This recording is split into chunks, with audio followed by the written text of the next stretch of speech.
안녕하십니까, 노종면입니다. 우주, 오늘은 이 키워드로 더 뉴스의 문을 열겠습니다. 중국의 탐사선 창어 4호가 달 뒷면에 착륙했습니다. 어느 나라도 가보지 못한 곳에 중국이 첫 발을 내디뎠습니다. 태양계의 끝, 인류 역사상 가장 먼 우주를 알고 있는 미국의 탐사선 뉴 호라이즌스호는 두 개의 행성이 충돌해 생긴 눈사람 모양의 소행성 사진을 보내왔습니다. 사진 전송에 빛의 속도로 6시간이나 걸렸다고 하니 그 거리가 짐작도 안 됩니다. 새해 벽두에 날아든 우주의 소식들을 대하던 중 문득 금강산이 떠올랐습니다. 지금 우리에게는 지척에 두고도 못 가는 금강산이, 그리고 개성이 달이고 우주입니다. 마침 북에서도 금강산 관광 재개와 개성공단 재가동을 조건 없이 추진하자고 합니다. 안타깝지만 미국에 달렸습니다. 우주를 누비는 나라답게 통큰 결단을 내놓길 바랍니다. 더 뉴스 오늘도 진실에 한 발 더 다가갑니다. 주요 뉴스부터 정리하죠.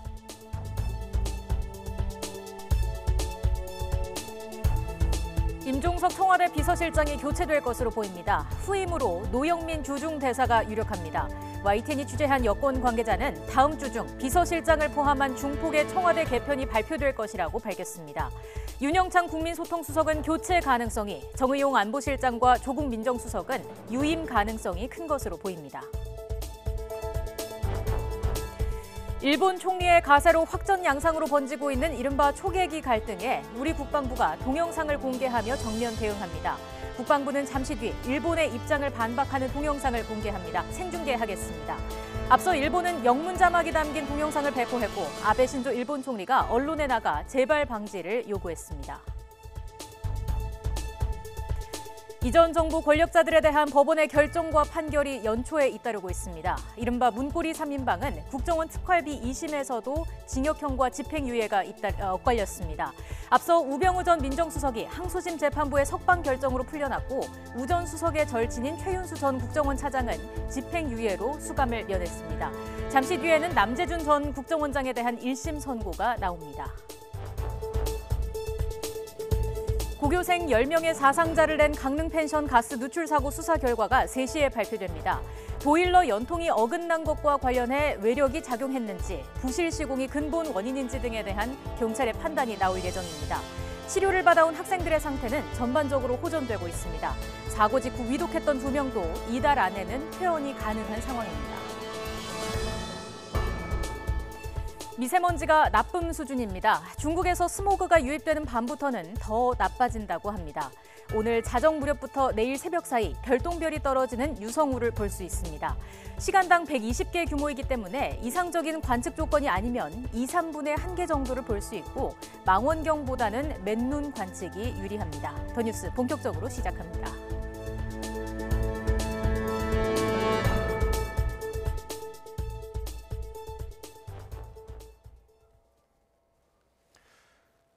네, 우리 해군의 함정이 표류 중인 북한 선박을 구조할 때 일본 초계기가 접근했고 서로 적대 행위를 했다 안 했다 공방이 오갔죠. 이와 관련한 국방부 입장 현장 연결해서 직접 들어보겠습니다. 5번 영상을 공개하여 왜곡된 사실이 전 세계 네티즌에게 전달됨에 따라 보다 정확한 사실관계를 알리기 위한 목적입니다. 먼저 국문본을 유튜브에 탑재하고 이후 영문 등 각국의 언어로 번역하여 지속적으로 제공해드릴 예정입니다.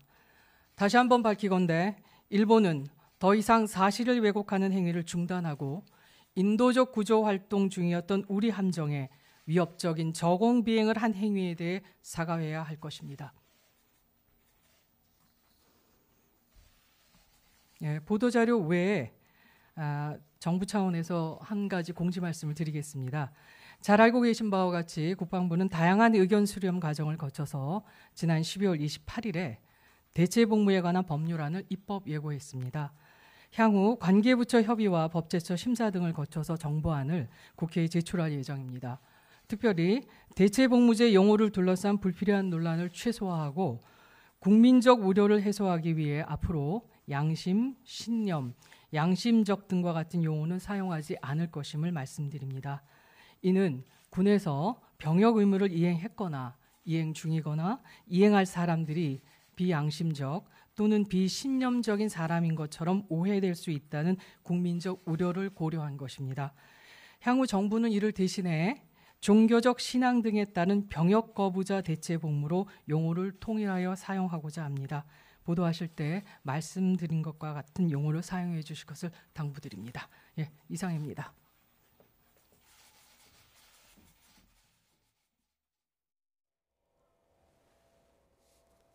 네, 방금 들으신 대로 우리 국방부는 일본이 우리 군이 적대 행위를 했다는 주장을 정면으로 반박하고 관련된 동영상을 국방부 유튜브 채널로 공개하겠다고 밝혔습니다. 그리고 아울러서 양심적 병역 거부라는 표현의 수정에 대한 입장도 밝혔죠. 네, 관련된 소식 이후 뉴스 시간에 더 상세히 보도해드리겠습니다. 사법농단 의혹의 정점인 양승태 전 대법원장이 오는 11일 검찰의 피의자로 불려 나옵니다. 헌정사상 처음으로 전직 대법원장이 검찰 조사를 받게 됐습니다. 양승태 사법부에 대한 검찰 수사도 막바지로 치닫고 있는 분위기입니다. 취재기자 연결합니다. 조성호 기자. 네, 서울중앙지검입니다. 네, 양승태 전 대법원장 이제 다음 주면 포토라인에 서게 되는군요. 네, 정확히는 오는 11일, 그러니까 다음 주 금요일 오전 9시 반입니다. 양승태 전 대법원장이 사법농단 의혹 사건 피의자로 검찰에 출석합니다. 양 전 대법원장은 지난 2011년 9월부터 6년 동안 사법부 수장이었는데요. 전직 대법원장이 검찰 포토라인에 서는 건 헌정사상 처음 있는 일입니다. 의혹의 정점으로 불리는 양 전 대법원장은 지금까지 제기된 의혹 대부분에 연루돼 있습니다. 대법원에서만 5년여 동안 시간을 끌다가 지난해에야 결론난 일제 강제징용 피해자들의 민사소송, 그리고 옛 통합진보당 의원들의 지위 확인 관련 행정소송 재판 등에 개입하고 헌법재판소 파견법관을 통해 헌재 심판 관련 정보를 빼내는 데 관여한 혐의, 상고법원 도입에 비판적인 판사들의 블랙리스트를 작성해 인사상 불이익을 준 혐의를 받고 있습니다. 이와 관련해 법원행정처에서 작성한 문건을 양 전 대법원장이 보고받고 승인하거나 직접 지시했다고 검찰은 의심하고 있습니다. 이미 구속돼 재판에 넘겨진 임종헌 전 법원행정처 차장의 공소장과 박병대, 고영한 전 법원행정처장에 대한 구속영장에도 공범으로 적시됐습니다. 네, 박병대, 고영한 두 전 처장에 대한 구속영장이 법원에서 기각된 이후에 검찰 수사가 주춤하는 것 아니냐 이런 지적들이 있었습니다. 양 전 대법원장 소환이 어떻게 전격적이다 이렇게 표현할 수 있을까요? 네, 애초 이달 말쯤에야 양 전 대법원장 모습을 볼 수 있을 거란 관측이 많았는데요. 이런 예상보다는 이른 시점입니다. 박병대, 고영한 전 처장의 영장이 기각된 게 지난달 7일입니다. 당시 법원은 공모관계가 성립하는지 의문이라고 기각 사유를 밝혔는데요. 검찰은 이후 강제징용 재판 거래 의혹과 판사 블랙리스트 의혹을 중심으로 보강 수사를 벌여왔습니다. 강제징용 재판을 지연시키려고 외교부, 그리고 전범기업 측 대리인인 김앤장 법률사무소 측과 교감을 나눴다는 의혹과 관련해 유명환, 윤병세 전 외교장관 등을 조사했습니다. 또 차한성 전 법원행정처장과 강제징용 사건 재상고심의 주심이었던 김용덕 전 대법관도 소환했습니다. 그리고 지난달 행정처를 압수수색해서 무리야기 법관 인사조치 검토 문건을 확보하고 행정처 판사 등을 잇따라 조사했는데요. 진술 증거를 보강하면서 양 전 대법원장 조사를 차분히 준비해온 걸로 보입니다. 검찰은 양 전 대법원장 소환과 별도로 박병대, 고영한 두 전직 대법관의 구속영장을 다시 청구하는 방안도 계속 검토하고 있습니다. 지금까지 서울중앙지검에서 YTN 조성호입니다. 박근혜 정부 시절 국가정보원 특수활동비 상납에 개입한 혐의로 기소됐던 문고리 3인방이 항소심에서도 유죄를 선고받았습니다. 박근혜 청와대로 넘어간 국정원 특활비 가운데 일부가 처음으로 뇌물로 인정되며 1심보다 다소 높은 형이 내려졌습니다. 강희경 기자가 보도합니다. 박근혜 정부 문고리 3인방이 국정원 특수활동비 상납에 관여한 혐의에 대한 2심 재판부의 판단도 유죄였습니다. 서울고등법원은 안봉근 전 비서관에게 원심보다 무거워진 징역 2년 6개월의 벌금 1억 원을, 정호성 전 비서관에게 징역 1년 6개월의 집행유예 3년과 벌금 1억 원을 선고했습니다. 이재만 전 비서관에 대해서는 원심 판단대로 징역 1년 6개월을 선고했습니다.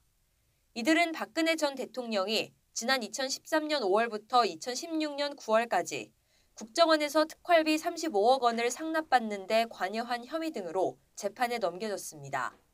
1심 재판부는 국고손실 방조만 유죄로 보고 박 전 대통령에 대한 뇌물 방조는 무죄라고 판단했습니다. 항소심 재판부도 청와대에 정기적으로 지원된 특활비는 뇌물로 보지 않았지만 이병호 전 국정원장이 지난 2016년 9월 박 전 대통령에게 건넨 특활비 2억 원은 직무상 대가 관계가 있는 뇌물로 인정하면서 안봉근 정호성 전 비서관의 형은 더 높아졌습니다.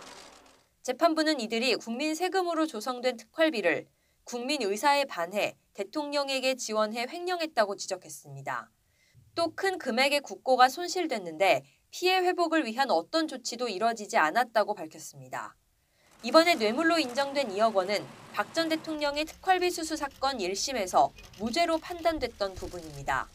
일부 금액이긴 하지만 박근혜 정부 당시 청와대로 건네진 국정원 특활비가 사실상 처음으로 뇌물로 인정되면서 박 전 대통령의 특활비 항소심 재판에도 영향을 미칠지 주목됩니다. YTN 강희경입니다. 신재민 전 기획재정부 사무관의 폭로와 관련해 국회 상임위원회 개최 여부를 두고 여야가 맞서고 있습니다. 정쟁을 위한 상임위 대신 민생에 집중하겠다는 여당과 또 사실 확인을 위해서는 서둘러 상임위를 열어야 한다는 야권이 이견을 좁히지 못하고 있습니다. 취재기자 연결합니다. 김주영 기자.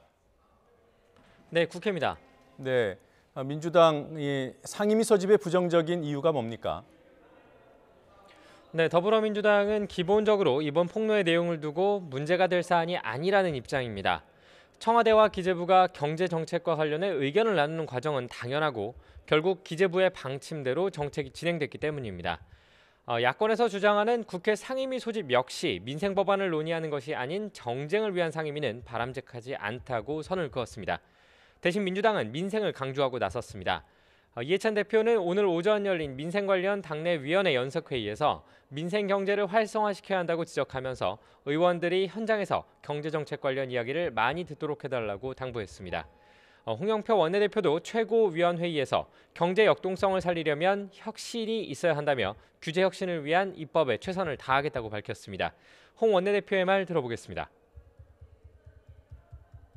4차 산업혁명 시대를 주도할 기술이 규제 샌드박스를 통해 상용화될 것이라고 기대합니다. 이를 통해 더 많은 혁신 기업가들이 나왔으면 합니다. 네, 그리고 자유한국당 등 야권의 입장은 어떻습니까? 네, 한국당은 오늘 오전 긴급 의원총회를 열고 청와대와 정부 여당에 대한 공세를 이어갔습니다. 핵심은 신재민 전 사무관의 폭로로 드러난 부분에 대해서 진상규명이 필요하다는 겁니다. 여기에 앞서 불거진 청와대 특별감찰반의 민간인 사찰 의혹, 환경부 산하 기관 임원 블랙리스트 의혹 등도 풀리지 않고 있다며 청와대를 압박했습니다. 특히 나경원 원내대표는 일련의 사태에 대해 문재인 대통령이 직접 나서서 사실을 파악하고 답을 해야 한다고 강조했습니다. 또 집권 여당인 민주당이 기재위 등 상임위 소집에 대해서 협조하지 않고 있다며 진상규명을 위해 소집에 응해야 한다고 촉구했습니다. 나 원내대표의 말 들어보겠습니다. 드러난 각종 사찰 그리고 조작에 대해서 대통령께서 답해야 될 거라고 생각을 해서 오늘 청와대에 우리 수석 부대표를 중심으로 해서 우리 진상조사단 의원들이 함께 방문할 것이라는 말씀을 드립니다. 이와 관련해 잠시 뒤 정양석 원내 수석 부대표 등은 관련 서한을 청와대에 전달할 예정입니다. 현재 바른미래당 역시 상임위 소집에 대해 긍정적인 입장을 밝히고 있는 가운데 한국당이 단독으로라도 소집 강행에 나설지 관심입니다. 지금까지 국회에서 YTN 김주영입니다. 청와대 비서실장이 다음 주에 교체될 것으로 보입니다. 임종석 실장 후임으로는 문재인 대통령의 최측근 인사 중 한 명으로 꼽히는 노영민 주중대사가 유력합니다. 내년 총선 출마 의사가 있는 수석들을 포함해 중폭의 청와대 개편이 예상됩니다. 신호 기자가 보도합니다. 문재인 대통령이 다음 주 청와대 2기 참모진 개편에 나섭니다. 여권 관계자는 지난해 말부터 청와대 개편을 위한 검증 작업이 진행되었다며 다음 주 새 대통령 비서실장 등에 대한 인선이 발표될 것이라고 밝혔습니다. 임종석 비서실장의 후임에는 노영민 주중대사가 유력하다고 이 관계자는 말했습니다. 노영민 대사는 2012년 대통령 선거 당시 문재인 후보의 비서실장을, 2017년 대선에서는 조직본부장을 맡았던 문 대통령의 최측근입니다. 비서실장과 함께 청와대 참모진 가운데 내년 총선에 출마할 의사가 있는 주요 수석비서관도 중폭 이상으로 교체될 것이라고 이 관계자는 설명했습니다. 윤영찬 국민소통수석과 정태호 일자리 수석 등이 총선 출마를 위한 교체 대상으로 꼽히는 가운데 한병도 정무수석의 교체 여부에도 관심이 쏠리고 있습니다. 정의용 국가안보실장도 교체 여부가 검토됐지만 올해 한반도 평화 프로세스의 중단 없는 이행을 위한 연속성 등을 고려해 유임하는 것으로 가닥이 잡혔습니다. 이번에 단행될 참모진 개편의 핵심은 공직기강 해이 사태 등으로 어수선해진 분위기 쇄신과 내년 총선 이후까지를 책임질 새 진용 구축이 될 것으로 보입니다. 문재인 대통령은 참모진 개편을 조기에 마무리한 뒤 올해 중점 과제인 경제 분야 성과 창출에 전념한다는 구상을 세운 것으로 분석됩니다. YTN 신호입니다. 가스 누출 사고로 고3 학생 10명의 사상자가 발생했던 강릉 펜션 사고 수사 결과가 잠시 뒤 오후 3시에 발표됩니다. 경찰은 학생들이 보일러 배기가스가 누출되면서 일산화탄소에 중독된 것으로 보고 보일러 연통이 어긋난 경위를 집중 수사해 왔습니다. 취재기자 연결해서 알아보죠. 지환 기자. 네, 강원 취재본부입니다. 네, 발표는 조금 뒤라고 들었습니다만 대략적인 내용이 파악이 됐습니까? 네, 경찰은 잠시 뒤인 오후 3시 강릉경찰서에서 이번 강릉 펜션 사고 수사 결과를 발표합니다. 서울 대성고 3학년 학생 3명이 사망하는 등 10명의 사상자를 낸 이번 사고를 둘러싼 전체적인 윤곽이 드러날 것으로 보이는데요. 경찰은 당시 학생들이 보일러 배기가스가 누출되면서 일산화탄소에 중독된 것으로 보고 보일러 연통이 어긋난 경위를 집중 수사해 왔습니다. 경찰은 해당 펜션이 보일러를 해체한 뒤 국가수에 정밀 감정을 의뢰했고요. 같은 환경에서 반복적으로 실험을 하면서 사고 원인을 찾았습니다. 일단 국가수는 보일러에 다른 외부의 힘이 작용하지는 않은 것으로 판단했습니다. 누군가 보일러에 손을 댄 게 아니라 건물이 지어질 때 설치한 보일러가 반복적인 떨림 등의 이유로 서서히 연통이 빠졌다는 건데요. 이외에 외부 공기를 빨아들이는 보일러 급기관에 벌집이 있었고 배기관과 급기관의 설치 각도가 부적절했다는 것도 확인했습니다. 또 배기관과 보일러 본체 연결 부위에 별다른 마감 처리가 없었던 점도 살폈습니다. 경찰은 앞서 한국가스안전공사 강원 영동지사와 LP가스 공급업체, 보일러 시공업체 등 4곳을 압수수색해서 관리 소홀과 점검 미흡 등을 조사했는데요. 위법 행위가 확인된 만큼 관계자 9명 정도를 입건한 것으로 전해졌고요. 이들 중 일부 관계자에게는 업무상 과실치사상 혐의로 구속영장도 신청할 계획입니다. 네, 병원에서 치료를 받아온 학생들 상태는 어떻습니까? 네, 차도가 있습니다. 사고 후에 대성고 학생 7명이 강릉과 원주에 있는 병원으로 분산돼 치료를 받았는데요. 지금까지 3명이 퇴원하고 강릉 아산병원에 2명, 원주 세브란스 기독병원에 2명이 아직 치료를 받고 있습니다. 한마디로 얘기하면 입원 중인 4명의 학생 모두 빠른 회복세를 보이고 있습니다. 강릉에 있는 학생 2명은 모두 의식이 또렷하고 자연스럽게 대화도 가능한 상태이고요. 일반 병실에서 치료를 받고 있는데 1명은 내일 퇴원을 한다고 합니다. 다른 1명 역시 빠르면 다음 주쯤 퇴원이 가능할 것 같다는 병원 측 설명이 있었습니다. 또 원주에 있는 2명의 학생의 경우엔 병원 도착 당시 상당히 위독했는데요. 지금은 2명 모두 의식이 있고 역시 대화와 식사도 가능한 상태입니다. 계속해서 고압산소 치료를 받고 있는데요. 1명은 자연스럽게 걷고 있고요. 다른 1명은 다리가 조금 불편해서 휠체어를 타고 있지만 회복세가 생각보다 빠르다고 합니다. 병원 측은 후유증을 최소화하기 위해서 앞으로 2주 정도 학생들의 차도를 관찰하며 치료할 계획인데요. 현재 상태라면 2주 후쯤엔 원주 병원이 있는 학생들도 퇴원이 가능할 것으로 보입니다. 지금까지 강원취재본부에서 YTN 지환입니다. 이른바 한일 초계기 갈등, 레이더 공방과 관련해 국방부의 조금 전 입장 발표 전해드렸습니다. 방금 국방부는 상세한 반박 내용이 담긴 동영상을 유튜브 국방부 채널에 공개했습니다. 4분 남짓되는 길입니다. 직접 보시겠습니다.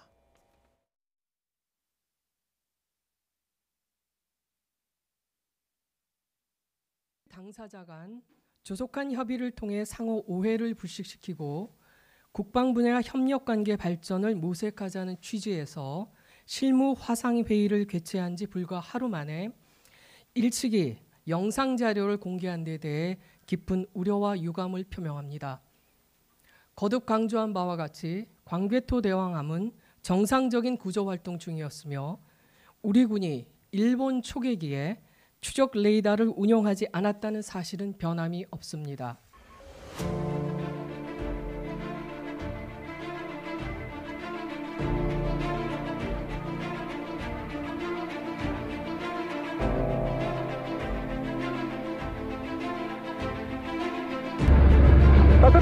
물을 따뜻한 물을 원하고 있답니다. 그래요.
미국 연방정부 폐쇄, 셧다운 사태가 13일째 계속되고 있습니다. 여파가 심할 경우 전 세계로 미치기 때문에 미국의 일로만 넘길 수도 없습니다.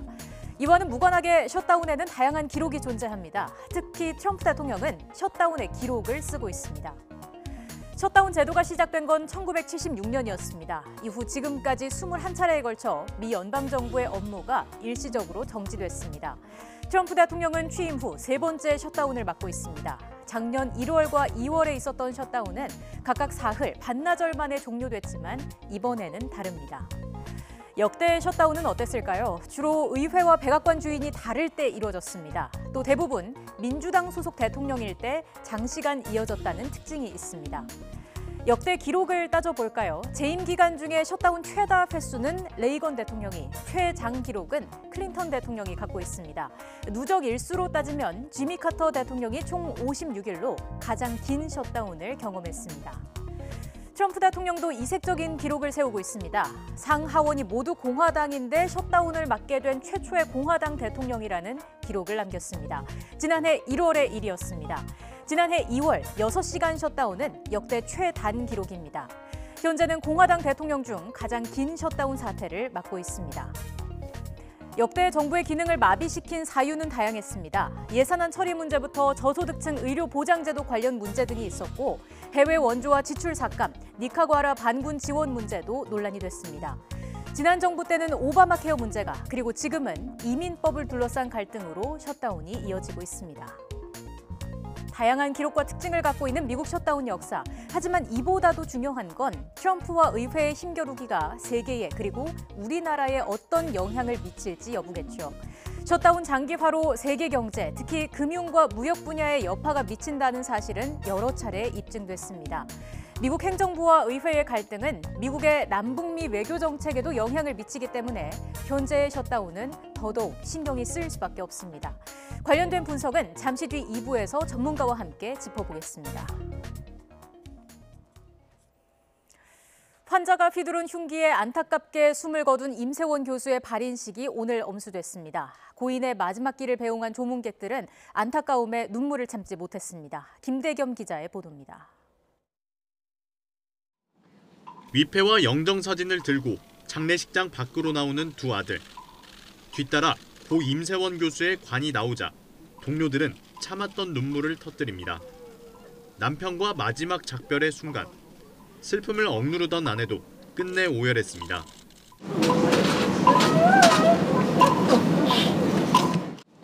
자리를 지켰던 이들은 생전 환자만을 위하던 고인의 모습을 떠올리며 마지막 예를 거쳤습니다. 공념회를 올리도록 하겠습니다. 일도 공념!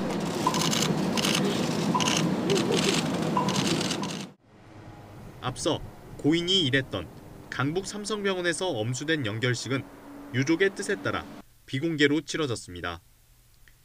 유족과 동료 400여 명이 참석해 침통한 분위기 속에서 고인의 넋을 달랬습니다. 연결식이 끝난 뒤에는 영정사진을 들고 진료실과 병원을 돌아봤습니다. 병원 직원과 학회 선생님들이 많이 참석을 해주셨고요. 전체적인 분위기는 황망한 사건이라 다들 매우 침통한 분위기였습니다. 마지막 순간에도 동료들을 먼저 챙겼던 고 임세원 교수. 함께한 이들 모두 환자를 위해 헌신했던 생전 모습을 기억하며 눈물 속에 고인을 떠나보냈습니다. YTN 김대겸입니다. 지위를 이용해 비서를 성폭행한 혐의로 재판에 넘겨졌다가 1심에서 무죄를 선고받은 안희정 전 충남도지사가 항소심 두 번째 공판에 출석했습니다. 오전 10시쯤 법원에 도착한 안 전 지사는 취재진 질문에 비공개 법정의 취지에 따라 말씀드리지 못하는 것을 이해해달라며 말을 아꼈습니다. 서울고등법원은 오늘 오전 10시 10분 안 전 지사에 대한 두 번째 공판을 열고 전직 수행비서들에 대해 비공개 증인신문을 진행하고 있습니다. 지난달 첫 공판 기일에는 성폭행 피해를 주장하는 김지은 전 비서가 증인으로 나와 비공개로 증인신문을 했습니다. 앞서 안 전 지사는 2017년 7월부터 지난해 2월까지 출장지에서 지위를 이용해 김 씨를 성폭행한 혐의로 재판에 넘겨졌지만 지난해 8월 1심에서 증거 불충분 등의 이유로 무죄를 선고받았습니다. 주 이탈리아 북한 대사관의 조성길 대사 대리가 지난해 11월 잠적한 뒤 서방에 망명 신청을 한 것으로 알려진 가운데 이탈리아 정부는 망명 요청을 받지 않은 것으로 전해졌습니다. 뉴스통신사 안사는 익명의 이탈리아 외교부 소식통을 인용해 이탈리아 당국이 북한 관리로부터 망명 요청을 받은 적은 없었다고 보도했습니다. 현지 일간 코리에레 델라세라도 복수의 외교 소식통을 인용해 조성길 대사 대리가 이탈리아에 망명 신청을 하지 않은 것으로 보인다고 전했습니다. 소식통은 다만 해당 시점에 이탈리아 외교부가 조 대사 대리의 교체 통보만 받았을 뿐이라고 덧붙였습니다. 조성길 전 이탈리아 주재 북한 대사 대리가 제3국으로 망명을 타진 중이라는 소식이 전해진 가운데 조 전 대사를 만나보았던 이탈리아 인사들은 망명의 조짐은 눈치채지 못했다고 밝혔습니다. 또 조 전 대사가 북한 사회 개방에 관심을 보였다고 전했습니다. 직접 들어보시겠습니다. Assolutamente non c'era nessun sentore, anzi l'incontro è stato molto amichevole e visto poi quello che è venuto fuori anche dalla Corea, penso che lui fosse molto aperto in questo senso, che auspicava, io penso, una apertura al mondo di dialogo, di rispetto, di reciproca accoglienza, quindi mi sembrava che questo faceva parte del suo modo di essere. Lui era molto orgoglioso e fiero del suo popolo e del suo Stato, e tant'è vero che parlando anche con gli imprenditori ha trovato veramente una empatia o una collaborazione, proprio perché il carattere diciamo forte, autoritario, determinato della Corea del Nord si sposa bene con gli imprenditori qui della sinistra Piave in particolare, che sono la prima e la seconda generazione e hanno vissuto un passato di difficoltà e anche di ristrettezze economiche. 네, 더 뉴스 60초 뒤에 이어집니다.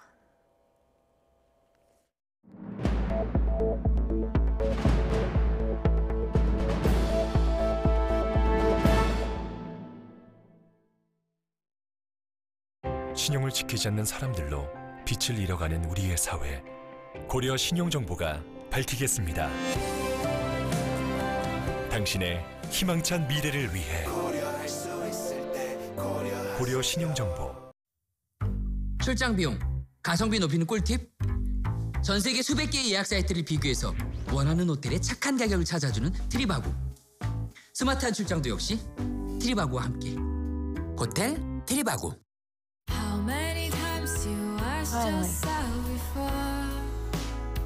Where shall we go? Sally? Switching to power nap mode. Huh? Family dinner. Please save it to my car. Yeah, right. We thought you couldn't make it. Surprise! 미래엔 기술만 발전해선 안 되기에 기술의 무브를 넘어 당신의 러브로. Directed by 현대자동차 그룹.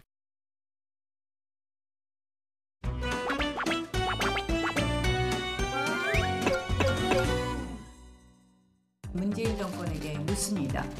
기회는 균등하고 과정은 공정하고 결과는 정의로워야 한다는 다짐이 고작 이것입니까? 어제 꼴뚜기가 뛰니 망둥이가 뛴다 등의 그런 폭언을 퍼부었습니다.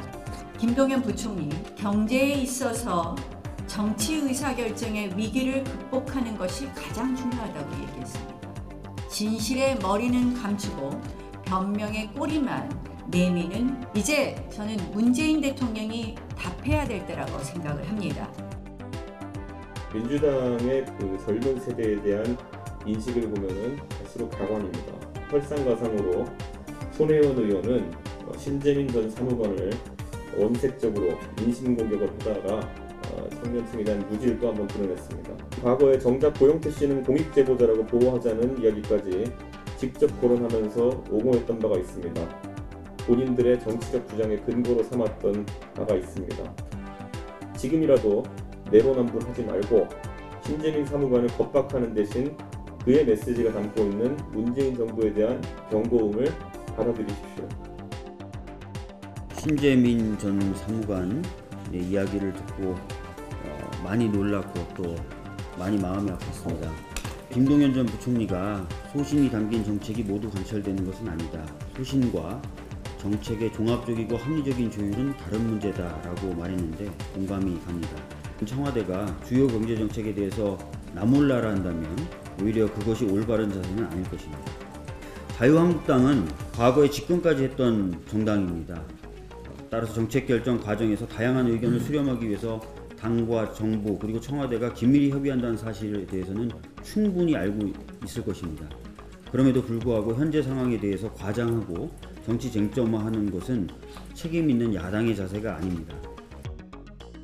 자유한국당은 제사에 관심 없고 제밥에만 관심을 두고 있습니다.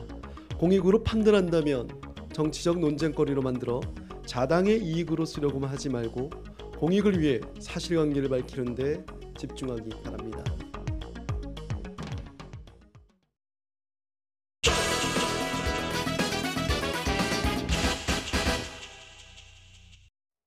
현재까지의 선거제도 변천사를 보면 국민적인 공론화 과정이 없이 정치적 판단으로 이루어진 경우가 대부분이었습니다. 이런 모습이 선거제도 개편을 개혁이 아니라 국회의원들 밥그릇 싸움으로 보이게 하는 것은 아닐까 싶습니다. 풀어야 할 숙제가 많은 선거제도 개편, 젊은 정치인들과 함께 우리 사회를 위해 어떤 선거제도가 필요한지 들여다보겠습니다. 최석 정의당 대변인 그리고 장경태 민주당 전국 청년위원장 나와 계십니다. 어서 오십시오. 자, 현 정치권에서 선거제도 개편 논의가 생각보다 속도가 안 나는 것 같다라는 평가들이 있습니다. 원인이 어디에 있는지 한번 짚어주시죠. 아무래도 경기 직전에 11명의 축구 선수를 13명으로 바꾸자고 하면 당연히 말이 나올 수밖에 없잖아요. 당연히 규칙을 바꾸는 문제이기 때문에 그런데요. 예. 저는 좀 아쉬운 부분은 작년에 대통령께서 개헌안을 제안하셨을 때도 이렇게 야당들이 좀 적극적인 모습을 보여주셨다면 얼마나 좋았을까 이런 생각이 들고요. 예. 이 선거 제도를 바꾸는 부분에만 좀 목매는 것 같아서 국민들께 대단히 송구스럽습니다. 지금 선거제도 얘기하는데 갑자기 개헌까지 결부시키니까 이해 잘 못하실 수도 있어요. 어떤 부분에서 연계되어 있습니까? 개헌 안에 포함되어 있던 선거제도에 대한 부분들 이런 네. 부분들에 대해서도 분명히 제안하고 충분히 공론할 수 있는 기회가 있었죠. 그런데도 불구하고 조금 좀 미심적, 그러니까 좀 미진하게 이루어졌다는 부분이 좀 아쉽다고 생각하고요. 그때 한번 실기를 했다는 말씀이시군요. 네. 지금 논의가 부족한 이유는 어디 있다고 보십니까? 다른 말을 하려고 했는데 우리 위원장님께서 그렇게 말씀하시니까 사실은 우리가 12월 15일 날 우리 정의당 우리 이정미 대표가 열흘 동안 단식하면서까지 5당 합의를 만들어냈습니다. 네, 하루가 바로 지나자마자 자유한국당 나경원 원내대표가 말을 바꿨고요. 지금 더불어민주당조차도 민주당 산하 민주정책연구소에서 계속 한국에 맞는 제도는 연동형 비례대표제가 아니라는 보고서를 올리고 있거든요. 지금 거대 양당들이 실제로는 합의를 했지만 실제 바꾸고 싶은 마음은 없다라는 거죠. 문제는. 민주당 내 보고서 만들어낸 주체가 어디라고요? 민주정책연구소입니다. 민주당 산하의 연구소입니다. 네. 거기서 그런 부정적인 보고서가 나오는 게 맞습니까? 그러니까 민주연구원이라는 이제 우리 당의 싱크탱크 정당이 모든 정당이 싱크탱크를 보유하고 있는데요. 이 민주연구원에서 어찌됐건 차기에 있을 이제 선거 전략이라든지 뭐 기본적인 어떤 선거 구조를 이제 연구하기 때문에 그 부분에 대해서 우리 당이 어떤 이제 입장과 어떤 이제 발언을 해야 되는지에 대한 고민을 하신 것 같고요. 거기에 대해서 사실 이제 유불리라기보다는 한국식 이제 선거제도를 어떻게 고안해 나갈 것인가를 좀 고민하고 있는 것 같아요. 우리나라는 이제 지역구와 비례대표 5대1의 병립식 제도를 채택하고 있는데 이 부분을 연동형으로 바꿨을 때 과연 이제 국민들이 과연 원하는 선거 제도이냐. 그러니까 선거 제도를 바꾸는 게 중요한 게 아니라 국민들의 인식과 국민들이 원하는 국민들이 대변할 수 있는 선거 제도를 만들어가는 게 정치권의 합의를 또 모아가는 데 역할이 있다고 생각하는데요. 기본적으로 우리의 대표, 국민의 대표라는 인식을 갖게 돼야 되는데 과연 우리의 대표가 아니라는 선거제도를 정치권에서 제안한다면 또 국민들은 또 많이 좀 실망하실 수 있기 때문에 그런 부분에 대해서 연구원에서 우려들을 좀 정리한 것으로 알고 있습니다. 그러니까 여러 가지 의견이 지금은 나올 수는 있는 거죠. 그러니까 하나만 확인하죠. 그 민주당의 당론이 한때 연동형 공약, 대선 공약 이런 것들을 폐기한 게 아니냐고 했을 때 권역별 연동형이 맞다라고 여러 차례 확인을 했거든요. 여전히 유지되고 있는 겁니까? 네, 비례대표 비율은 늘려야 되고요. 또 거기에 권역별 연동형 비례대표 제도도 당연히 추진해야 된다고 생각합니다. 예, 알겠습니다. 문재인 대통령께서 개헌안을 냈고 거기에 선거제도까지 포함됐는데 왜 그때는 못 본 척하다 이제 와서 선거제도만 바꾸려고 말씀을 하시니까 사실은 문재인 대통령 전에 노무현 대통령께서 모든 권한을 다 내줄지라도 선거제도를 바꾸고 싶다. 그 말씀까지 하셨거든요. 사실 그런데 민주당이 뭐 어찌 보면 조금 돌아와서 다시 당론이라고 채택하고 12월 15일 날 뭐 5당 합의안까지 간 거란 말이에요. 지금 뭐 말씀하신 대로 개헌안을 냈을 때 그때 못 본 척하다가 이제 와서 선거제도를 바꾸려고 하지 그 말씀을 하시니까 제가 이렇게 안 나가려고 그랬는데 첫 말을 좀 여하튼 지금 논의를 진행하기 위해서 이전 일들은 이 정도로 짚고요. 국민 시각에는 이게 밥그릇 다툼으로 보인단 말이에요. 그런 이제 여론조사 결과들이 나오고 있고 그럼에도 불구하고 선거제 그리고 또 선거구제의 개편은 개혁 대상이라는 그런 판단에는 또 흔들림이 없어야 될 것 같아요. 어떤 논의 또는 어떤 내용이어야 개혁의 그런 명분을 살릴 수 있겠습니까? 박근혜 대통령이 탄핵됐을 때 사실은 정의당이 가장 먼저 탄핵을 주장했지만 그 누구도 가능하지 않다. 쉽게 될 거라 생각 안 했습니다. 그거는 예. 그 당시에 새누리당 의원이 3분의 1 이상이었기 때문에 탄핵 요건 3분의 1을 갖출 수는 없다라는 예. 판단 때문에 박근혜 대통령 탄핵은 불가능하다, 어렵다 그랬거든요. 네. 그런데 박근혜 대통령 탄핵이 됐어요. 그것은 뭐냐면 사실은 국민들이 더 이상 적폐에 대해서는 두고 볼 수 없다라는 국민들이 함께 촛불을 그 추운 날 들으셨기 때문에 그렇기 때문에 저는 박근혜 대통령이 탄핵 가능했다고 보거든요. 예. 이것도 똑같이 저는 보는 거예요. 선거제도를 바꾸는데 국회의원들은 자기 밥그릇이 맞죠. 자기가 그렇게 일궈놓은 지금 말씀하신 대로 민주당 당론이 200대, 지역 의석이 200, 그다음에 비례 의석이 100이라 그러면 지금 253석 중에 53석이 지금 변경되거나 없어지거나 해야 된단 말이에요. 예. 과연 그게 쉬운 문제냐는 거죠. 현역 국회의원들 혹은 준비하고 있는 국회의원 후보자들이 예. 사실은 저는 어렵다고 보거든요. 그러면 이것을 풀 수 있는 거는 저는 국민이라는 거죠. 네. 그 사실은 박근혜 대통령 적폐를 청산하겠다는 거에 가장 이익 주체는 국민들이었어요. 사실은 예. 분노하셨으니까. 네. 근데 이 선거제도라는 건 사실은 조금 동떨어져 있다라는 생각을 있다는 거죠. 그래서 저는 국민들께서 이 선거제도의 개혁의 가장 큰 이익의 주체가 나다. 이해 당사자다. 당사자다. 그걸 국민이다. 알려드려야 된다는 그렇죠. 거죠. 네. 정치인들의 지금 해야 될 몫은 그건데 거대 양당들은 합의는 했지만 실제로는 지금 말씀하신 뭐 이해찬 대표님 같은 경우도 하여튼 그 멀리 안 나가겠습니다. 예. 예. 유권자에게 이 선거제도 개편이 굉장히 중요한 문제고 네. 이해가 달려 있는 이해 문제라는 당사자다. 것을 네. 설득시켜야 된다. 맞습니다. 그것이 먼저다. 예, 맞습니다. 어떤 부분이 전제돼야 된다고 보십니까?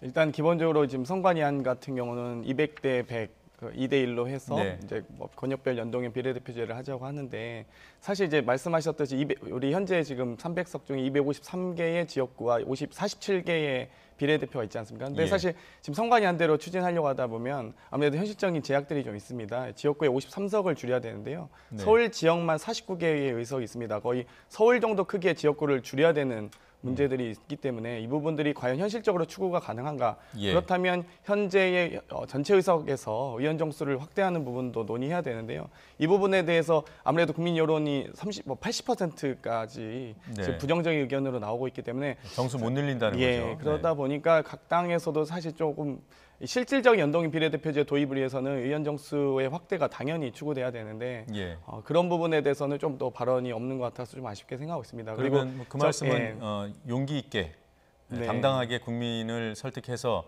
의원수 확대가 불가피하다, 개혁을 위해서 불가피하다 이렇게 설득해야 된다는 말씀이신가요? 그렇죠. 저도 또 야당에게 또 사실 특히 야당이라고 표현했지만 정의당에게 서운했던 건 아니고요. 그 부분에 대해서 정의당이 개헌안 추진 과정에서도 적극적으로 하셨던 건 잘 알고 있습니다. 네, 뭐 이 자리가 두 분 화해하는 자리는 아닐까요?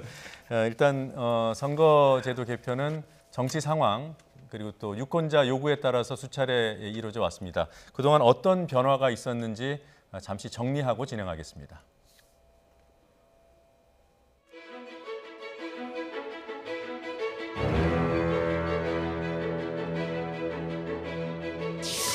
사무의원과 민의원 의원의 총선거가 7월 29일에 실시되어 전국 7,079개 투표소에서는 전례 없는 자유 분위기 속에서 남녀 유권자들의 투표가 시작되었습니다.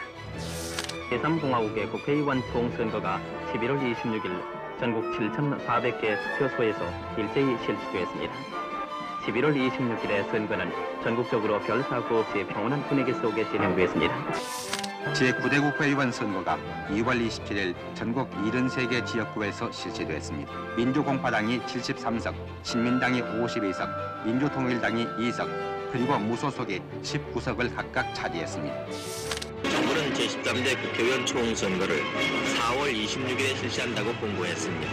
또 17년 만에 소선거제로 치러지는 이번 선거에는 1,046명이 후보 등록을 해 평균 4.7대 1의 경쟁률을 보였습니다. 17대 국회의원 선거가 오늘 오전 6시부터 오후 6시까지 전국 13,000여 개 투표소에서 일제히 실시됩니다. 이번 선거에서 지역구 243명과 비례대표 56명 등 299명의 국회의원이 선출되는데 결국 총선을 겨우 44일 앞두고 선거구 획정안은 선관위 권고한 대로 본회의를 통과했습니다.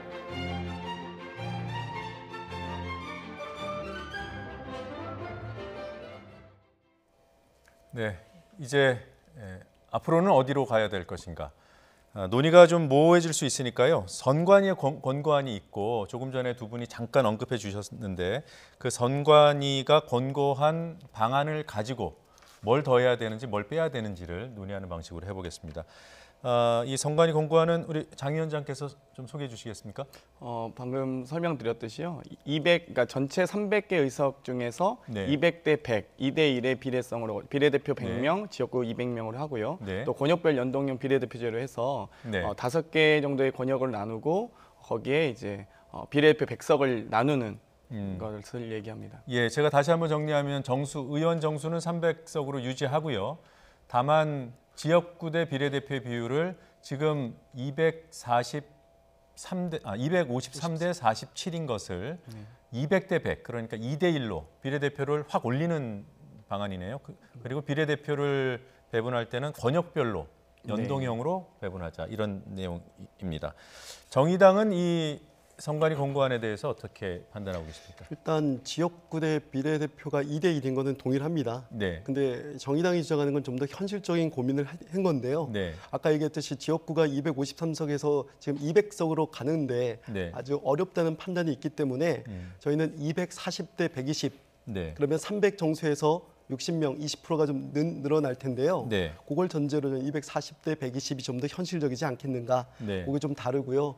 그래서 뭐 그렇게 되면 이제 발생되는 문제는 국민들께서 아까도 말씀하셨지만 국민들이 의원 정수 확대를 네. 부정적으로 생각하신다는 게 더불어민주당에서도 많이 말씀을 하시는데요. 네. 그거는 어찌 보면은 좋은 신분권이 많아지는 거에 대해서는 부정적으로 생각하지 않을 거라는 거죠. 네. 그래서 국회의원들이 과연 좋은 신분권이었느냐라는 문제는 또 다른 문제라는 거죠. 네. 그러면 먼저 좀 신분꾼으로서의 네. 좋은 점을 보여드린 다음에 늘리겠다고 해야지 먼저 사람부터 늘리겠다고 하면 좀 선호가 바뀌었다 이렇게 판단하지 않으실까요? 좋은 지적입니다. 그러니까 지금까지 잘못해놓고 예. 그 국가기관 신뢰도가 꼴찌를 했습니다. 네. 1.8% 국회가요.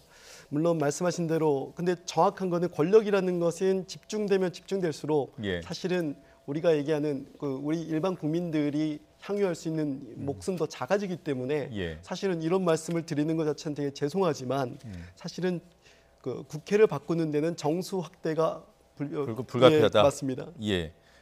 어떻게 보세요? 지금 민주당은 아무래도 이 정수를 늘리는 것에 대해서 부담이 좀 있을 것 같긴 합니다. 네. 정당이 커서 그렇기도 할 것이고. 그런데 지금 정의당에서 내놓은 240대 120, 그러면 총수가 360석으로 늘어납니다. 감당이 되겠습니까? 그러니까 20% 정도 정수 확대안이신데요. 그러니까 기본적으로 저는 아무리 좋은 선거 제도라고 할지라도 예. 국민들의 눈높이와 함께 가야 된다고 생각하는데 20% 60석을 늘린다고 하면 사실 국민들이 어느 정도까지 동의해 주실지가 좀 저는 조심스럽다고 생각하고요. 네. 만약 현실 가능하다면 뭐 예를 들면 300석을 유지하는 선에서 225대 75 정도, 3대 1 정도 선으로 조정한다든지 이런 일정한 정개특위에서의 타협안들이 나와줘야 국민들께서도 동의하시지 않을까 이런 생각을 하고요. 예. 만약 가능하다면 의원 전체의 세비를 한정하면서 일정한 수준을 유지하면서 늘지 않는 선에서 한 10% 정도 늘릴 수 있지 않을까 이런 사실 소견을 갖고 있습니다. 파이 전체를 키우지 않고 네네. 예산을 아예 축소한다고 해도 반대하는 의견이 많다는 겁니다. 사실은 그런데요. 예. 심상정 의원의 의견은 지금 말씀하신 그대로인데요. 지금 국회에 받는 세비는 고정하고 네. 그리고 의원 정수를 늘리자. 방법은 지금 보좌관 2명씩을 줄이면 네. 충분히 가능하고 혹은 말씀하신 대로 20% 세비를 네. 20% 줄인 다음에 그러면 지금 360명까지는 감당한다. 더 확대하지 않고 네. 비용을. 제가 이 부분에서 좀 여쭤보고 싶은 게 253석을 200석으로까지 하여튼 뭐 급격하게 줄이는 것이 현실적으로 부담스럽다라는 얘기를 어느 당 불문하고 다 합니다. 그런데 못 하는 겁니까? 아니면 안 하는 겁니까? 이게 왜 못 줄이냐는 의문을 던졌을 때 답이 나올 수 있을까요? 살아있는 권력이잖아요. 국회의원 53명이 살아있는 권력 아닌가요? 대통령도 탄핵으로 쫓아낸 나라에서 네. 국회의원 의석수를 못 줄인다, 지역구를 못 줄인다는 것을 국민이 이해할 수 있겠냐는 겁니다. 아무래도 이제 이 선거구 획정 과정에서 여러 가지 문제들이 있을 것 같은데요. 네. 예를 들면 이 도시와 도농 간의 인구 격차 때문에 발생하는 선거구 범위에 대한 문제부터 시작해서 네. 53개 의석 정도면 아마 서울시가 49개니까요. 더 네. 큰 의석인 거거든요. 네. 그러면 예를 들면 지금 또 아시다시피 뭐 중부 4군 이런 충청북도라든지 전라북도에 있는 엄청난 면적의 지역구들, 강원도도 마찬가지입니다. 그러니까 네. 사실 그 엄청난 그 면적의 지역구들까지도 더 확대돼야 되는 문제들부터 시작해서 네. 과연 이분들이 결국엔 선거제도는 대표성과 비례성과 그리고 지역주의를 어떻게 타파해 나갈 것인가 이 세 가지 부분을 중점적으로 두고 이야기할 수밖에 없는데 네. 이 세 가지의 목표 지점에 다다르기 위해서 53개 의석을 줄이는 게 과연 그러니까 이 세 가지 목표를 달성하는 게 53개 의석을 줄이는 걸로 해결이 된다면 괜찮다고 네. 생각합니다만 그걸로 이제 해결이 안 된다고 보기 때문에 이 부분에 대해서 좀 더 추가적 논의가 필요하다고 생각합니다. 그러면 민주당이 조금 더 적극적으로 대국민 설득에 나서거나 의견 수렴 작업을 하거나 해야 되는 거 아닌가요?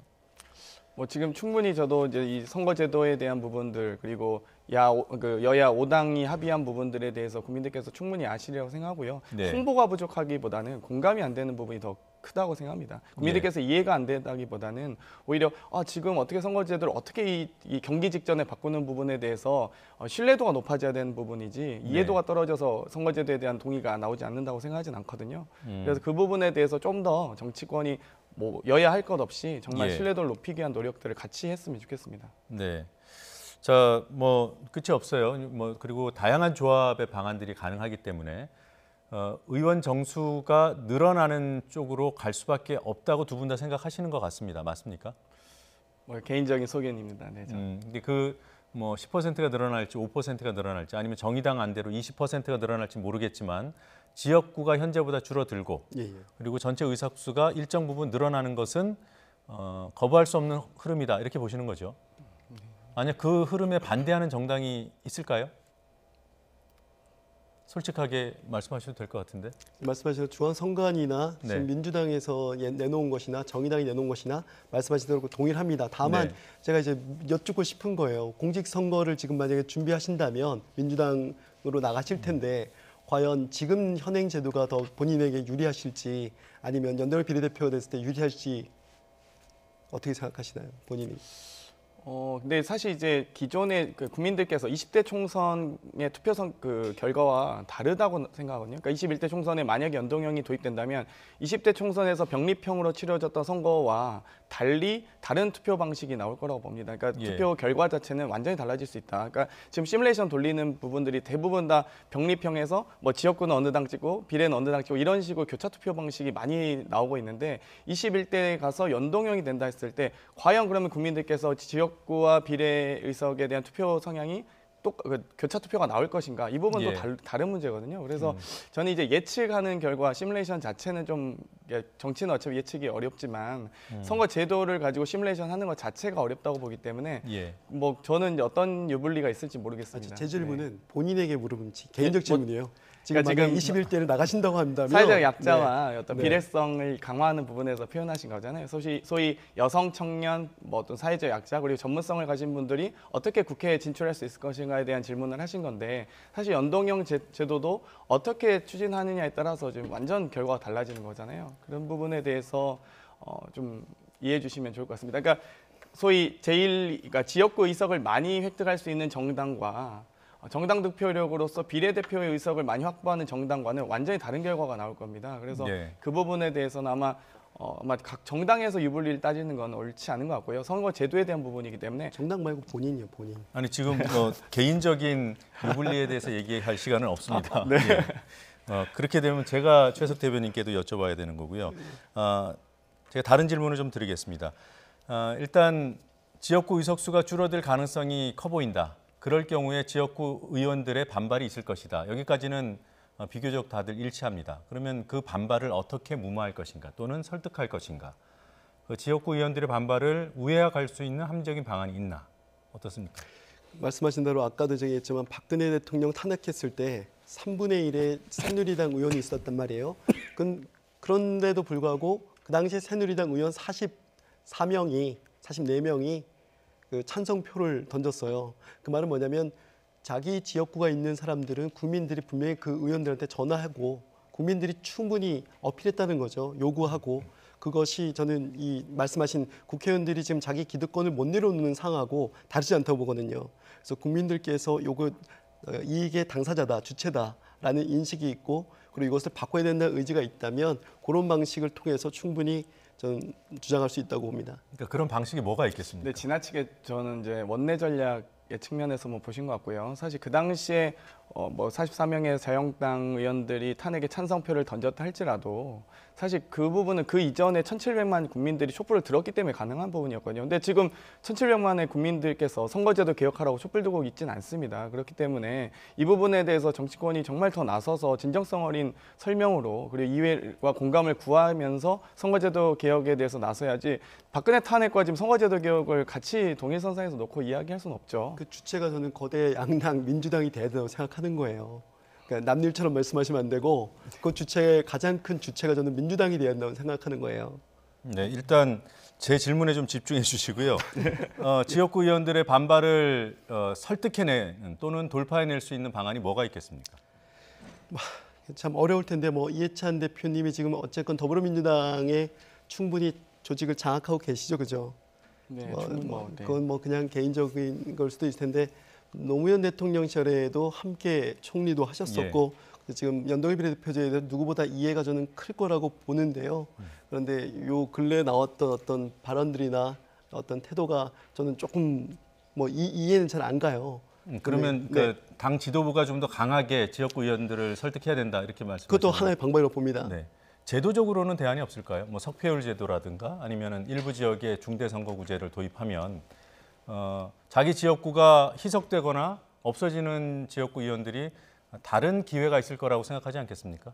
그러니까 사실 이제 연동형 비례대표제나 석패율 제도 얘기 나올 때 우리 현재 대한민국의 정치 선거구는 어찌되고 5대1 비율이기 때문에요. 독일은 1대1, 일본 같은 경우는 석패율 제도가 있습니다. 예. 그런데 지역과 비례가 6대4 비율이거든요. 그러니까 네. 일정한 비율이 돼줘야 사실 뭐 석패율 제도도 도입하고 권역별 연동형 비례대표제도 도입을 할 텐데 기본적으로 의원 정수에 대한 논의도 없이 혹은 지역구만 줄이자는 논의로 만약에 이쪽 방향으로 논의가 흘러간다면 더 힘들겠죠. 사실. 그러니까 석패율 제도나 그런 제도를 실질적 병행해서 도입을, 얘기해야 된다는 거죠. 실질적인 도입을 하기 위해서 아마 일본식 석패율 제도는 사실 좀 뭐 문제가 있다고 생각하는 사람들도 많으셔서 네. 이 부분에 대해서 많이 도입하자고는 안 하실 텐데요. 거기에 대해서 그러니까 원론적으로 어찌되었건 의원 정수에 대한 부분부터 논의가 사실 시작되어야 선거제도에 대한 재설계가 가능할 텐데 이 부분에 대해서 좀 뭐랄까요 건너뛰었다는 느낌. 그러니까 본질적으로 국민들이 싫어하는 논의는 건너뛰고 약간 좀 바라는 점만을 가지고 선거제도에 대한 논의가 이루어지지가 않았나 이런 생각이 듭니다. 건너뛴 건 아니고요. 12월 15일 날 5당 합의문에 지금 말씀하신 내용들이 논의하자, 적극 논의하자라고 합의문에 다 들어가 있는 사항입니다. 지금 말씀하신 대로 의원 정수의 확대라던가 비율이라던가 그리고 말씀하신 구체적 지역 선거구는 어떻게 할 것인가에 걸 적극적으로 논의하자가 합의문에 다 들어가 있습니다. 사실은. 예. 그렇다면 이젠 실행을 하면 되는 건데요. 지금 안 하는 게 아니고 뭐 미루는 게 아니고요. 하면 되는 겁니다. 그 가장 정치개혁특위에서 방안이 언제쯤 나올까요? 지금 논의는 하고 있을 거 아니에요? 논의는 계속 하고 있죠. 물론 그리고 1월 뭐 국회에서 그 뭐 나와야 될 텐데요. 그 주체가 저는 민주당이 그러니까 남의 말 하듯이 하시면 안 되고 그 주체가 된다고 생각하는 거예요. 그리고 지금 그 심상정 전 대표가 위원장이시니까 네, 맞습니다. 지금 혹시 일정을 파악하고 계신가? 그 구체적인 거는 제가 뭐 확인을 해봐야 되는데요. 알겠습니다. 그러니까 석패율 제도를 도입해서 지역구 의원들의 반발을 좀 누그러뜨리는 방향으로 이렇게 진행될 가능성이 있다는 답으로 제가 아까 이해하면 됩니까? 그 부분도 사실 아직 논의가 정리되진 않았습니다. 석패율 제도에 대한 그러니까 석패율 제도가 어찌되건 그 지역구 후보와 비례대표 후보를 동시에 입후보해서 지역구에서 낙선자 중에서 석패율을 따져서 이제 비례대표로 가는 방식인데요. 그렇게 되면 이제 전문가와 사회적 약자가 들어갈 수 있는 또 부분들이 또 줄어들 수도 있습니다. 물론 비례대표 순번을 어떻게 정하느냐에 따라 다를 텐데요. 그 부분에 대해서 아마 충분한 논의가 되려면 조금 시간이 필요하지 않을까 이렇게 생각합니다. 예. 자. 저희가 다른 주제를 또 하나 준비했습니다. 지금 보니까 두 분 굉장히 말씀을 조심스러워 하시는 게 소속돼 있는 정당 지도부의 눈치를 보는 게 아닌가라는 의심이 들 정도로 어떻습니까? 당내 리더십 또는 그 지도부의 대외적인 리더십 지금 현재 각 당의 정당 대표들이나 원내대표들이 그런 리더십의 기준을 만족하고 있다고 보시는지요? 우선 본인 정당 얘기부터 잠깐 해볼까요? 일단 우리 이정미 대표님은 사실은 정의당 하면 노회찬, 네, 심상정, 네. 네, 노심만 기억을 많이 하시는데 이정미 대표님이 갖고 있는 의미는 아주 큽니다. 사실은 말씀하신 대로 노심밖에 없다고 했는데 이정미 대표라는 지금 초선 의원이신데 대표까지 하셨단 말이에요. 그래서 가장 큰 자랑스럽게 얘기할 수 있는 것은 대한민국 공당 중에 당내 민주주의는 정의당이 저는 최고다고 생각하거든요. 네. 초선 이정미 대표가 되기까지는 열려 있었다는 것이죠. 네. 그래서 저는 이정미 대표의 리더십 또한 그것을 바탕으로 이루기 때문에 당내 민주주의를 제대로 시행하고 있다. 그런 대표다. 그런 맞습니다. 리더다. 이해찬 대표에 대한 평가는 어떻습니까? 아무래도 두루 요직을 경험하셨기 때문에 예. 내공이 일단 있으시고요. 또 강력한 리더십을 행사하시기 때문에 네. 아무래도 당의 질서가 좀 바로잡히고 있다는 느낌은 좀 많이 듭니다. 그 전에도 뭐 여러 가지 당내 여러 가지 뭐 여론들이 있을 수 있는데요. 그 부분에 대해서 좀 잘 매듭을 지어주시는 것 같아요. 그래서 그런 부분들이 좀 긍정적으로 생각합니다. 좋은 점 말씀을 잘 들었고요. 여기까지는 예상 답변이었고요. 뭐 완벽한 사람은 없지 않습니까? 어떤 점을 좀 고쳤으면 좋겠습니까? 간단하게요. 네. 이정미 대표님이요? 네. 연말부터 대변인실 고생한다고 밥 사주신다고 맛있는 고기 사준다고 그러셨는데요. 물론 뭐 단식하셨기 때문에 뭐 특수상 변수는 있었지만 올해 1월에 지금 날짜를 잡은 상태예요. 네. 과연 이게 약속으로 뭐 이행될까 좀 눈치 보고 있습니다. 네. 우리가 얘기하고 있는 이 정치 리더로서의 상, 거기에 부합하지 않는 모습을 지적해 주셔야 됩니다. 밥 사주기로 했는데 안 사줘도 이런 말씀하시면 안 되고요. 어려운데요? 좀 생각하시고요. 이해찬 대표께 혹시 바라는 점이 있습니까? 저는 많이들 이제 세간에서 우리 당에 대한 지지율 이야기를 하시는데요. 사실 저는 초반에 집권 초기의 지지율은 지지라기보다는 기대였다고 생각하거든요. 그런데 그 부분에 대해서 조금 더 많이 우려를 하시지 않나 이런 저도 내심 걱정을 하는데 걱정하기보다는 일희일비하지 않으시고 우리 당의 어떤 정강과 정책이 정하는 대로 쭉 좀 밀고 나가셨으면 좋겠다. 그리고 이미 좀 잘하시고 계시다고 생각하지만 저는 조금 더 하셨으면 좋겠다는 기대를 하고 있습니다. 뭐 두 분 다 크게 비판할 점을 말씀 안 하실 것 같아서 질문을 바꾸겠습니다. 한국 정치를 이끌어갈 리더로서 올해 새해 초니까요. 어떤 모습을 보이는 리더가 필요하다고 보십니까? 뭐 똑같이 아까 질문에 다시 답변을 하면 이정미 대표님께서 사실은 대표가 되시기 전까지는 대한민국에 필요한 리더 상에 대해서 간단하게 말씀해 주십시오. 그러니까 가볍게 좀 행동 뭐 좀 다른데요. 그러니까 너무 잘해야겠다라는 것 때문에 어떤 소통의 문제가 있을 수 있다고 보거든요. 그래서 충분히 저는 소통이 가장 먼저다. 소통을 잘하는 리더가 필요한 시대다. 어떻게 보십니까? 저도 충분히 소통과 친화력이라고 보는데요. 기본적으로 사람에 대한 어떤 친화력이 있는 분들은 기본적인 소통 능력도 다 갖추고 계시더라고요. 그런 부분들을 조금 더 어필하셨으면 좋겠습니다. 알겠습니다. 두 분 말씀 여기까지 듣겠습니다. 고맙습니다.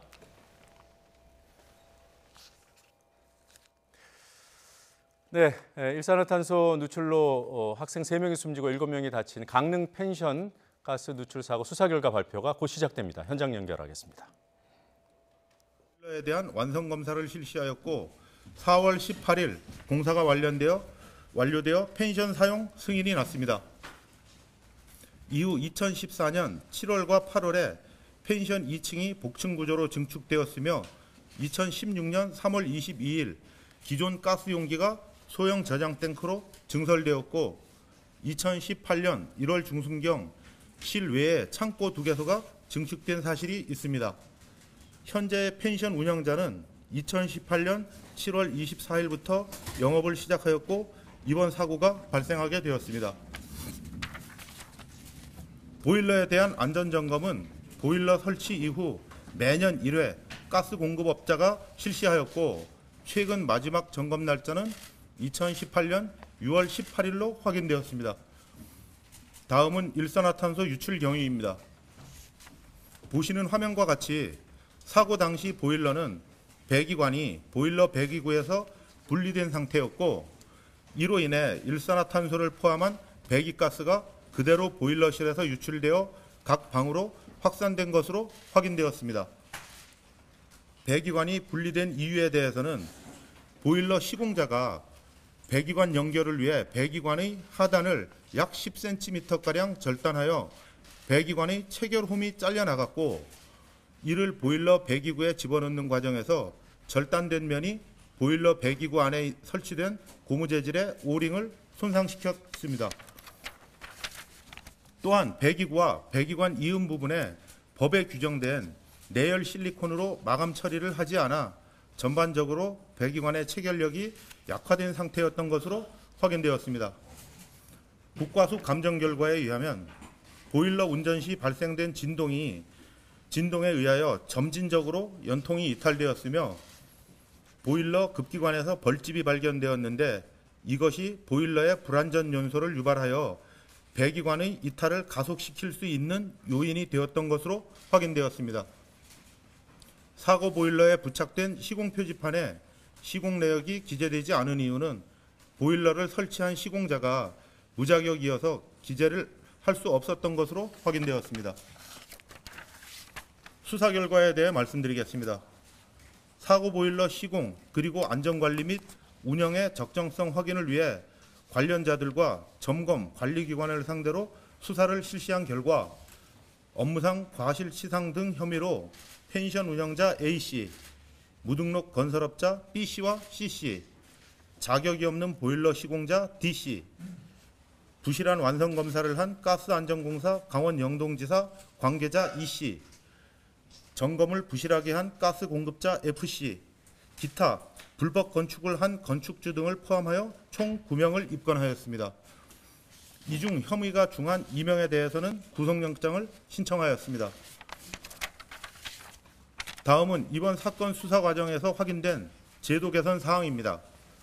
농어촌 민박에 대한 가스 안전 관리 규정, 가스 공급자의 보일러 안전점검 항목 등 일부 미흡한 점에 대해서는 관계기관에 통보하여 개선하도록 하겠습니다. 불의의 사고로 우리 곁을 떠난 학생들에게 애도를 표하고 치료 중인 학생들의 빠른 쾌유를 기원하며 이상 수사 결과 발표를 마치겠습니다. 예, 보일러 가스 유출과 관련된 과학적 사실에 대한 국가수 법안과 박찬성 선생님 답변 드리도록 하고, 수사에 관한 질문에 대하여는 강릉 경찰서장과 통사과장이 답변 드리겠습니다. 먼저 국가수 감정 관련 질문을 받도록 하겠습니다. 네, 방금 들으신 대로 경찰은 강릉 펜션의 부실한 보일러 시공이 이번 사고의 원인이었다고 판단했습니다. 보일러와 연결되어 있는 연통에 접합 부분 10cm 정도가 절단돼 있었기 때문에 접합이 단단하지 못했고, 접합 과정에서 끼워 넣는 과정에서 고무링이 손상되고, 그리고 또 그것을 보완하는 마감 처리가 제대로 돼 있지 않았음을 확인했다고 밝혔습니다.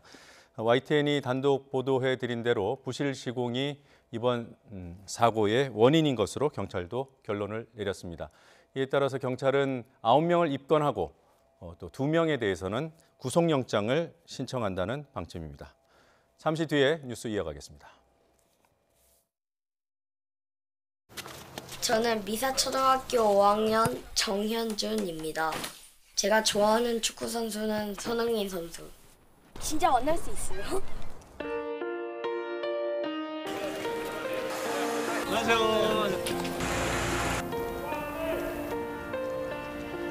현준 안녕. 너를 위해서 1일 코치를 맡게 된 누구? 손흥민. 사실 이렇게 볼이 돌면 안 돼 지금. 상대방 밸런스를 무너뜨리는 게 제일 중요해. 포탈 이렇게 한 번만. 볼 한번 쳐봐. 형 막 공에 놀라고 그런 사람 아니야. 놀라지도 않았어. 형이 봤을 때는 디딤발이 일단은 가장 큰 문제야. 항상 볼하고 제일 가깝게 해놓고. 저도 형처럼 어떻게 하신 거예요? 축구를 정말 즐기면서 하면 정말 훌륭한 선수가 될 수 있어. 자, 우리 자주 보자. 대한민국의 내일을 여는 기술 5GX SK텔레콤.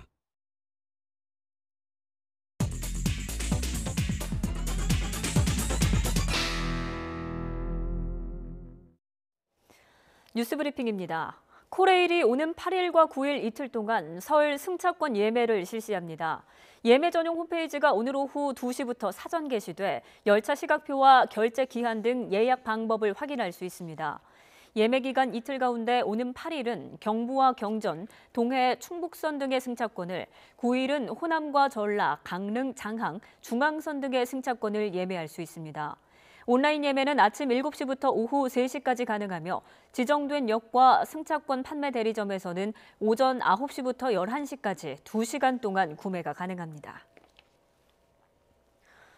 음주운전에 대한 경종을 울린 윤창호 사건 이후에도 음주운전 관련 사고는 여전한 것으로 나타났습니다.